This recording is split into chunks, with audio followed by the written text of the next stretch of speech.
very, very heavy traffic. I think the other one, of course, is everyone has heard the warnings about looking directly at the sun.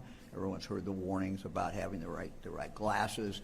Again, that would be the second area of danger, I think, for people. So we think it's going to be a good weekend and good Monday, but again, we are ready.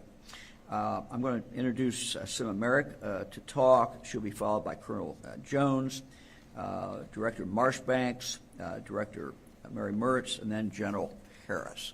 And then we'll be happy to take questions. Sima? Thank you, Governor. So good morning, everybody. Ohio EMA takes planning for the safety of our residents and guests very seriously. And we've been planning for this event since 2021. Seems like that was just yesterday. Planning is the first step to preparedness. And the Ohio EMA team, along with our state and local partners, have been coordinating on safety plans and trainings for the eclipse for those couple years. Our planning process is including meeting with our state agency partners, many discussions with our county emergency management agencies, coordinating with subject matter experts at NASA Glenn and Ohio State's Arnie Sletback Planetarium. And we've also been reviewing after action reports and success stories from the other states that have had total solar eclipse previously. As with any large-scale event, there are many concerns that we evaluate and discuss, but our primary concerns for this event are weather and congestion. And congestion can be both traffic and potentially large crowds. We continue to keep an open line of communication with our National Weather Service partners on the weather conditions today, leading up to the day of the event, and of course right after the event as people will be traveling. In fact, the National Weather Service will have a representative in here with us all day on Monday, helping to be in that monitoring phase and coordinating with us in unison. We've held weekly coordination meetings with our traffic partners at the Ohio State Highway Patrol and the Ohio Department of Transportation on concerns and potential needs for traffic safety in the days leading up to, during, and after the event. Our coordination with our county emergency management agencies has been critically important. We maintain consistent contact with all of them and are available to them as they see fit if they would need anything. These collaborative efforts help with our goal to enhance a safe viewing experience for Ohioans and our visitors. As the eclipse is a large-scale, real-life event, we still consider it as a pre-planned event. And you know, I have to say, we don't always get a lot of time leading up to events, right? So having 200 years in the making has been very beneficial for us. As the governor previously mentioned, this is the State of Ohio's Operations Center. This room, along with the state's information center, excuse me, will be activated for the eclipse. The activation of this Operations Center means that state partners and key agencies will be in here filling seats and working in unison to monitor conditions across the state and take appropriate actions to provide support should the rest of the state need that. The teams will be watching traffic cameras, weather radar, and monitoring local activities and needs through contact with the county partners. We stand ready to provide resources when and as needed. You may ask yourself, why all of the preparedness, right? The simple answer is we prepare all year long. So preparedness is kind of the same platform, you just adjust it to whatever that event or hazard or risk is. Planned or unplanned, taking precautions before a big travel day is smart. If you'll be traveling around Ohio, motorists should be sure to frequently top off their gas tanks, and to fully charge their electric vehicles. Have a preparedness kit in your car and items like paper maps, snacks, drinks, cash, and a cell phone charger. It's a good idea also to have a communications plan if you're traveling with your family or friends in case you're separated. Know where to meet up, have a place to meet up, know where to take shelter if there's an event. Having those discussions ahead of time are critically important to help thwart any type of confusion that may happen in large crowds. And while traveling, if you're taking your pets, please take stuff for them as well, right? A bowl for water, those kinds of things. And finally, know where to receive weather information. Make sure that you have your notifications turned on. Being aware and being prepared will help you enjoy this event safely. And as we always say, pack your patience and fill your tanks. Next, I'll be asking Colonel Chuck Jones to join me.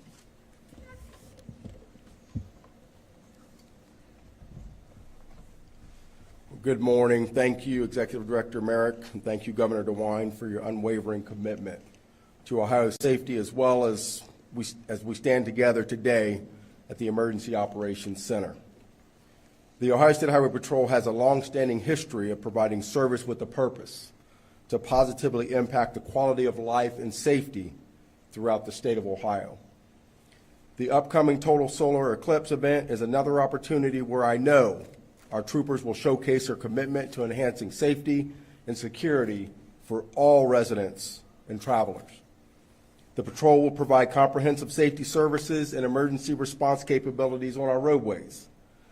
Troopers will be highly visible and ready to assist motorists in the days leading up to, during, and after the eclipse. Our increased staffing levels will aid in the effort to maintain the safest traffic patterns possible. We're also mobilizing additional resources within the division, including our aviation section, to support a heightened state of readiness and operational capacity. As has historically been the case, the patrol is ready to assist local agencies if the need would arise. I say it a lot. When we work together, it turns out better. It's going to take all of us, the collaboration within our state, county, and local law enforcement partners, to help make the eclipse a safe and memorable experience for the thousands of Ohioans and visitors coming to our great state for this historic event. Governor DeWine highlighted a key message to those planning to travel within Ohio to view the eclipse, and the patrol is emphasizing 3 key principles for the event: planning, preparation, and as Director Merrick just said, patience. When it comes to planning, our recommendation is to select your viewing location and travel routes ahead of time. Planning to arrive early at your eclipse viewing location and staying later to mitigate the stress of traveling through increased traffic can make a huge difference. We are urging motorists to refrain from stopping on the side of the roadways and exit ramps to view the eclipse. Not only is it illegal, it's extremely dangerous. Those actions also could prevent first responders and public safety vehicles from quickly responding to an emergency. As a reminder, motorists can always call pound 677 in Ohio to report unsafe or stranded drivers to the patrol. If it's an emergency, motorists should always call 911. In the spirit of preparedness, make sure you are well equipped with more than just your eclipse glasses. It is important to ensure your vehicle is well maintained with a full tank of gas and prepared items such as an emergency kit, phone charger, a paper map, and in the event cellular service is interrupted. Finally, patience is your ally during this once-in-a-lifetime event. Expect delays and adopt a patient mindset when experiencing slower speeds and increased travel times. Remember, the solar eclipse, in the heart of it all, is a rare and exciting opportunity to witness an extraordinary event. By following these safety guidelines and working together, we can make it a positive and safe experience for everyone. I now turn it over to the Director of the Ohio Department of Transportation, Director Jack Marchmains. Thank you. Thank you, Colonel, and thank you, Governor DeWine, for your leadership on all fronts. As the Governor mentioned, we are thrilled to have so many visitors to the great state of Ohio during this once-in-a-lifetime celestial event. Team ODOT has been planning and preparing for the influx of people in traffic since 2022. We have worked closely with the Federal Highway Administration, the Ohio EMA, and of course with Director Merrick, the Ohio State Highway Patrol, the Ohio Department of Natural Resources, the Department of Development, and local law enforcement and emergency responders. In addition to working with our own state and local partners, as Governor DeWine mentioned, we have gained valuable information from our state colleagues in Tennessee and Kentucky, and learn lessons from how they were impacted by the 2017 solar eclipse. We've taken all we've learned and developed a thorough plan of action to ensure that visitors and motorists are safe during and after the eclipse. As Governor DeWine referenced, we are going to be using our traffic management center, which is open 24/7, to allow our network of cameras, 1,100 cameras, to monitor traffic in real time so we will know where traffic is flowing as we approach April 8th. A few recommendations, as has been mentioned. If you're traveling to the state, please make sure you have a travel plan. And of course, if you have phone service disrupted, it's good to have old school hard copy paper map. To help with your travel through the state, make sure you go to OGO, our real-time traffic app. That's OHGO. You can even access it through your web browser at ohgo.com. You'll be able to monitor traffic flow, view live traffic cameras, road conditions, work zones, and more. ODOT is treating this once-in-a-lifetime event as a major weather event, and we're suspending work zones. If you travel through, we're suspending lane closures. Let me make sure I make that accurate. We're suspending lane closures in our work zones. If you must drive through a work zone, please think about the workers that are there. Slow down and follow the reduced speed limit. Again, here are a few tips to keep you safe while traveling. First, do not wear your eclipse glasses while driving, and do not stop on the highway to view the eclipse, as Colonel Jones pointed out. Again, we want everyone to have a safe and enjoyable experience watching the eclipse. We also want you to get back home safely and without delay. So the best thing to do, as has been mentioned, is to arrive early, stay late, and explore Ohio for another day, because I guarantee you, you'll find something cool and fun to do in the heart of it all. And speaking of the fun you can have in Ohio, I am going to turn it over to our Cabinet Director of Fun, Ohio Department of Natural Resources Director Mary Mertz. Thank you so much, Director Marchbanks. So at the Department of Natural Resources, we are really excited about this opportunity. I mean, we are openly inviting Ohioans and people from out of state to come and visit our state parks and our wildlife areas that lie within the path of totality.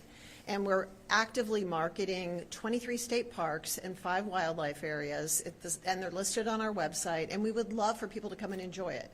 We have planned extensive programming over the entire weekend, so Saturday, Sunday, Monday. On Monday, you'll find solar watch parties and lots of great opportunities. But we know we need to be prepared for any eventuality.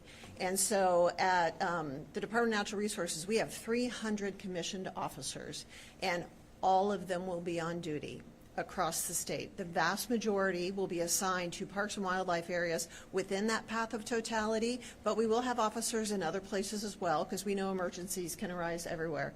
And so I'm very appreciative of the great work that I know they're going to be doing for the next 3 days.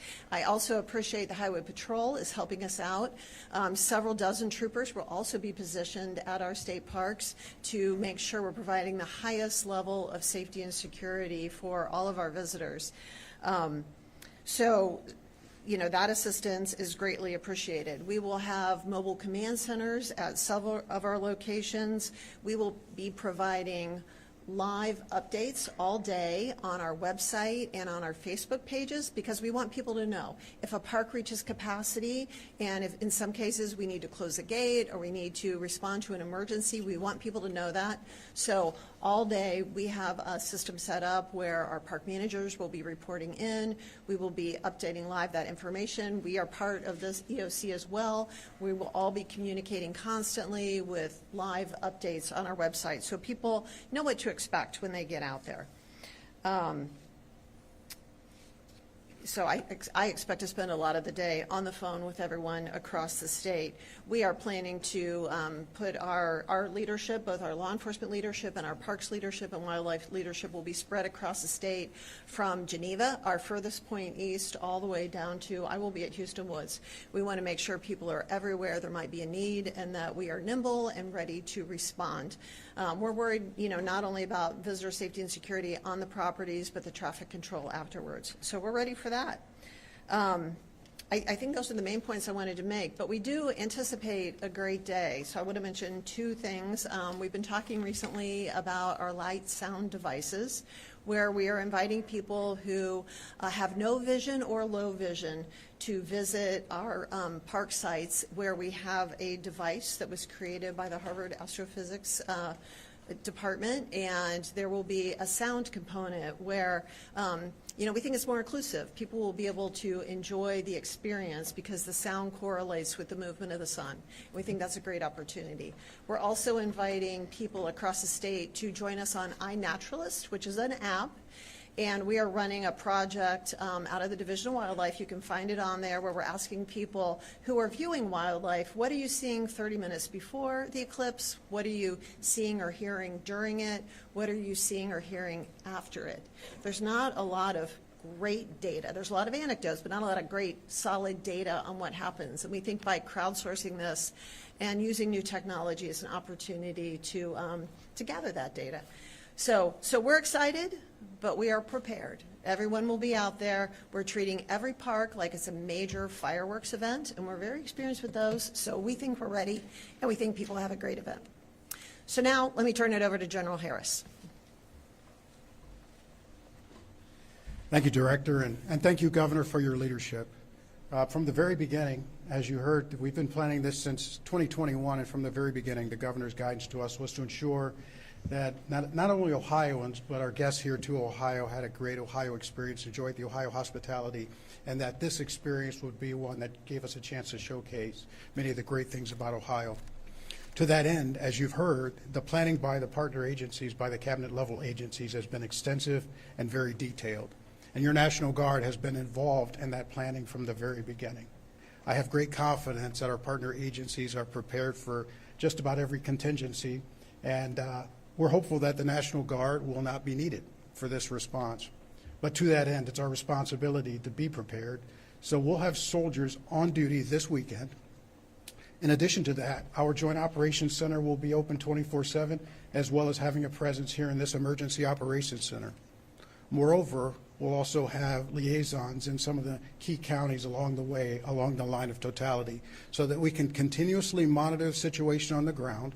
And over the weekend, we will look at certain variables like the weather, like traffic patterns, and we will determine if and when and where it may be necessary to employ those National Guard folks through the weekend and into Monday to respond to any contingency.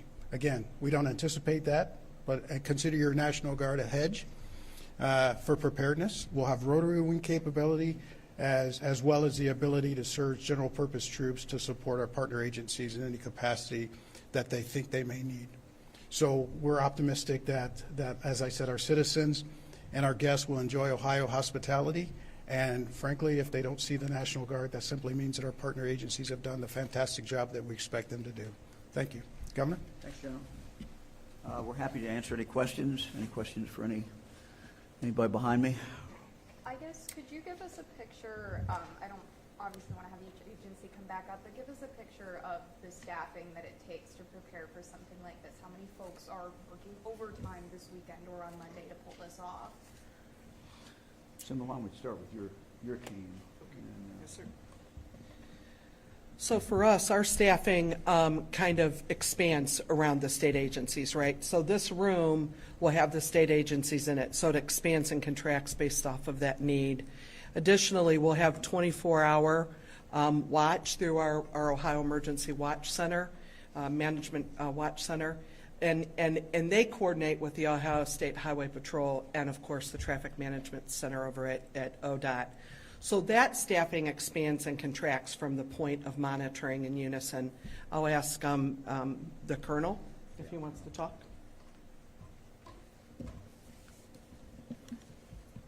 So from the Highway Patrol's perspective, we will have representation in the EOC here. We'll have troopers spread out across the state, and we're going to be at nearly full staffing.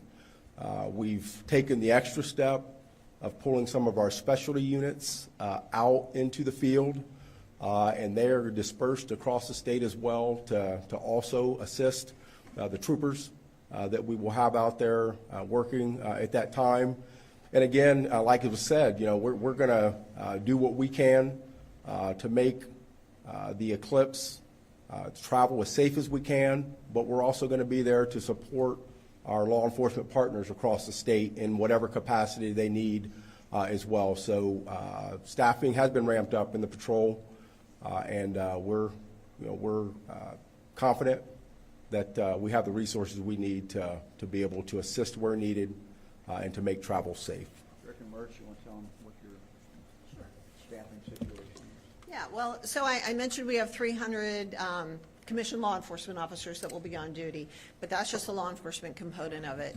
We brought on 150 seasonal workers early so that they would be available. And at each park, of course, we're calling for full staffing that day. So I think when you get to that, we're talking, hundreds and hundreds and hundreds, maybe around 1,000 people will be on duty. We've even, we want to do this right, so we're even drawing on our central office staff. So I think our director of fiscal operations will be on duty at Delaware State Park. I think my chief legal counsel might be at Alum Creek. We are sending people all over the state because we want people there to have a great time. But we're at least 1,000 will be the staffing over the 3 days, and probably more than that because I'm leaving out some categories. But we're pulling out all the stops and expecting everyone to put in the time to make this great. So, Director, how's that compare with, say, the 4th of July or some major holiday when the parks are full of people? And so the staffing would be similar, but we don't have a major 4th of July celebration at every state park, right? Like a Buckeye Lake where there's a huge fireworks display, or an Indian Lake, it'll be similar to that, and it'll be staffing levels similar to that. That's how we're preparing. Anybody else questions? Any idea how long you will keep the EIDOC open after the eclipse is done? Well, as long as it's necessary. We would think it would close out the next day, but we'll see. Can you talk about your coordination with hospitals and what you're asking them to report to the state? Well, look, hospitals are, one of the things we learned during the pandemic is how to do the coordination between hospitals better. We developed a system in Ohio that is still in effect, and that is that the larger hospitals help the smaller hospitals, and we coordinate that way. So if that's necessary to activate that, it's in place. It's certainly available. We do not anticipate any kind of significant casualties from this, but they certainly are. Hospitals are certainly ready. And again, what happened during the pandemic really allowed us to set up a system, and that system is still in effect. Were there any specific incidents in Kentucky and Tennessee that they told you about that you guys are preparing for? So the biggest ones were that people were, one, stopping on the roadway when the eclipse began, which we don't want.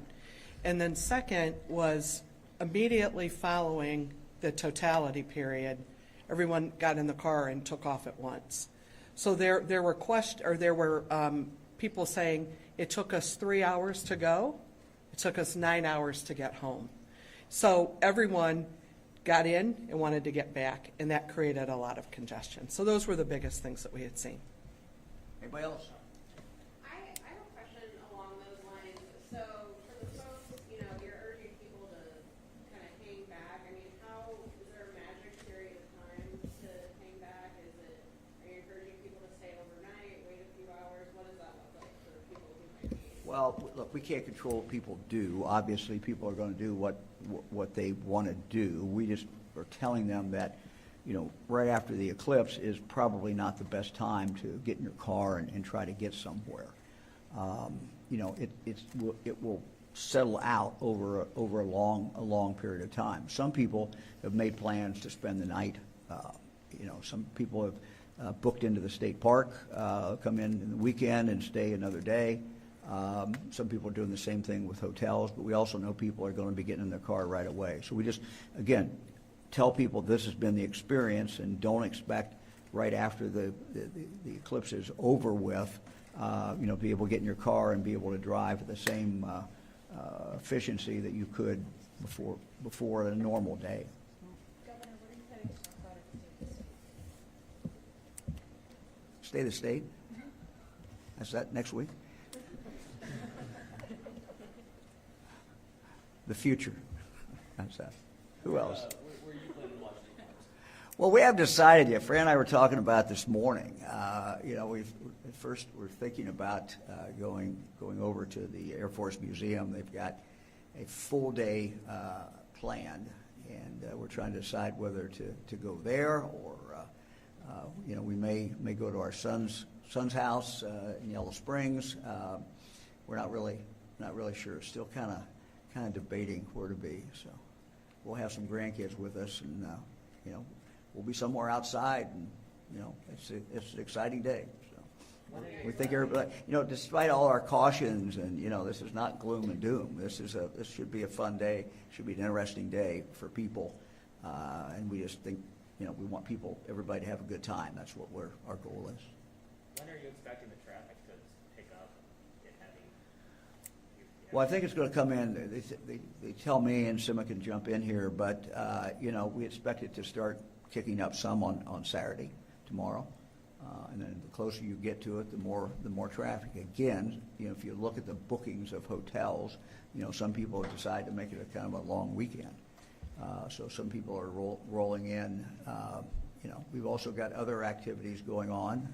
Obviously, this weekend, got a granddaughter who's going with our son-in-law and her dad to the Final Four and women's Final Four in Cleveland. That's a pretty exciting thing. We imagine we'll see a lot of people up there for that. We've got the Guardians opening day, the same day as the eclipse. I think the game starts around 5 o'clock, so people are going to be showing up in the ballpark. I think they're going to open the gates like at 2 o'clock or something, let people in and enjoy watching the eclipse and eat their hot dog and wait for the ball game. So, sounds like a great deal to me. That influx you just mentioned, has anybody put a number on that? Do you know how many tourists we're expecting?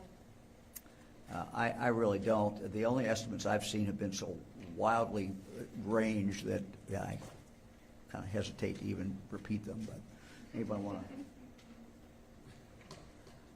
to? We could tell you we had an office pool going on, but that's probably not true. Sima, you got anything on that? Thanks, Governor.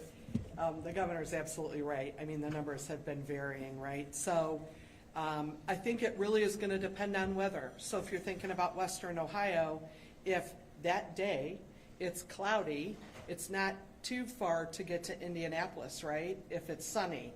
So I think those numbers will vary. So we're kind of using the planning scenarios on 100,000 to 500,000, and I know that's a big range.